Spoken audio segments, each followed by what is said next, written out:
Assalamualaikum warahmatullahi wabarakatuh. Dalam video kali ini, kami akan membahas mengenai pengujian hipotesis. Sebelumnya, perkenalkan saya Nadia Rohma dan ada anggota kelompok saya, Keisha Rosalina dan Septi Wulandari. Kami dari kelas 03 Saka 011, Universitas Pamulang. Masuk ke materi, pengujian hipotesis merupakan suatu prosedur statistik yang digunakan untuk menguji apakah terdapat perbedaan atau hubungan antara dua atau lebih variabel. Pengujian hipotesis dilakukan dengan membandingkan nilai statistik uji dengan nilai kritis. Hipotesis terbagi menjadi dua, yakni hipotesis nol dan hipotesis alternatif. Hipotesis nol adalah hipotesis yang menyatakan bahwa tidak ada perbedaan atau hubungan antara dua atau lebih variabel. Sedangkan hipotesis alternatif adalah hipotesis yang menyatakan bahwa ada perbedaan atau hubungan antara dua atau lebih variabel. Kemudian, mengenai taraf signifikansi adalah resiko yang bersedia diambil oleh peneliti untuk menolak hipotesis nol yang benar. Taraf signifikansi biasanya dinyatakan dalam bentuk persentase, misalnya 5% atau 1%. Kemudian jenis uji statistik, yaitu ada statistik parametrik dan statistik non-parametrik.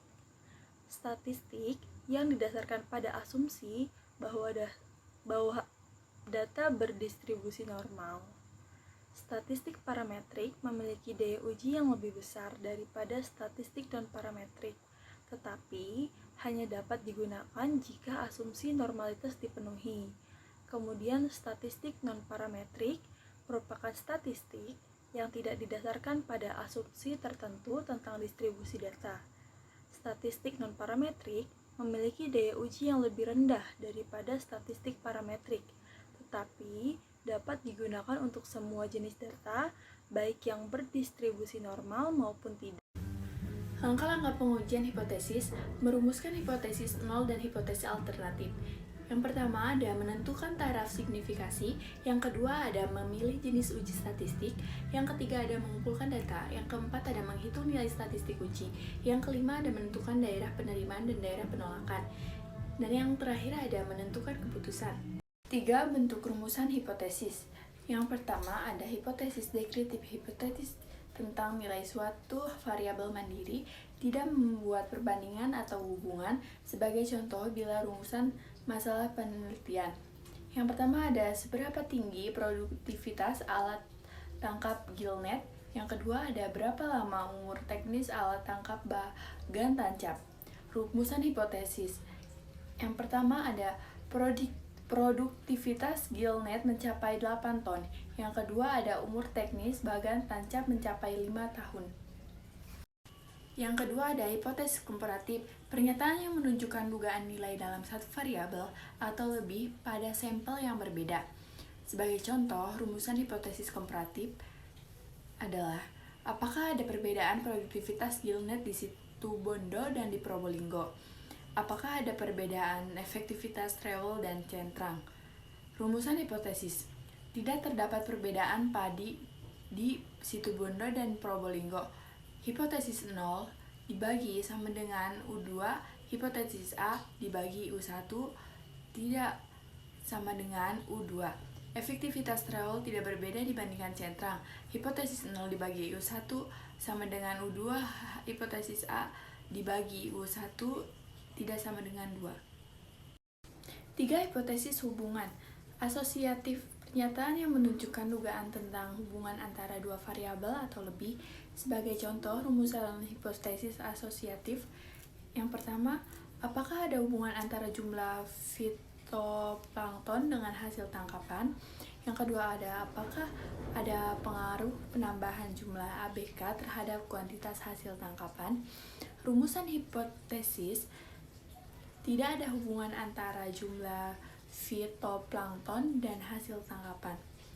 H0 dibagi P sama dengan 0, HA dibagi P tidak sama dengan 0. Tidak ada hubungan penambahan jumlah ABK terhadap kuantitas hasil tangkapan. H0 dibagi P sama dengan 0, HA dibagi P tidak sama dengan 0. Di sini ada jenis-jenis kesalahan hipotesis. Penolakan atau penerimaan hipotesis dapat membawa kita pada dua jenis kesalahan, yaitu 1. Gala jenis 1, penolakan hipotesis 0 yang benar. Gala jenis 1 dinotasikan sebagai alfa. Alfa juga disebut taraf nyata uji. Catatan ya, konsep alfa dalam pengujian hipotesis sama dengan konsep alfa pada selang kepercayaan. Yang kedua, gala jenis 2, penerimaan hipotesis 0 yang salah. Gala jenis 2 dinotasikan sebagai beta. Selanjutnya ada arah pengujian hipotesis. Uji satu arah, pengajuan hipotesis 0 dan hipotesis 1 dalam uji satu arah adalah sebagai berikut. Hipotesis 0 ditulis dalam bentuk persamaan menggunakan tanda sama dengan. Hipotesis 1 ditulis dalam bentuk lebih besar atau lebih kecil. Uji dua arah. Pengujian hipotesis 0 dan hipotesis 1 dalam uji dua arah adalah sebagai berikut. Hipotesis 0 ditulis dalam bentuk persamaan menggunakan tanda sama dengan. Sedangkan hipotesis 1 ditulis menggunakan tidak sama dengan. Selanjutnya ada contoh pengujian hipotesis. Seorang peneliti ingin menguji apakah ada perbedaan rata-rata nilai ujian matematika antara siswa laki-laki dan perempuan. 1. Hipotesis 0. Tidak ada perbedaan antara nilai ujian matematika antara siswa laki-laki dan perempuan. 2. Hipotesis alternatif. Ada perbedaan rata-rata nilai ujian matematika antara siswa laki-laki dan perempuan. 3. Taraf signifikan yang digunakan adalah 5%. Jenis uji statistik yang digunakan adalah uji tidak berpasangan. 4. Data yang dikumpulkan adalah nilai ujian matematika 30 siswa laki-laki dan 30 siswa perempuan. 5. Nilai uji statistik yang diperoleh adalah 2,34. Berdasarkan tabel tersebut, distribusi T nilai krisis untuk taraf signifikan 5% dan derajat kebebasan 59 adalah 1,96. 6. Karena nilai statistik uji 2,34 lebih besar dari nilai krisis 1,96, maka hipotesis 0 ditolak. Kesimpulannya, terdapat perbedaan rata-rata nilai ujian matematika antara siswa laki-laki dan perempuan. Terima kasih.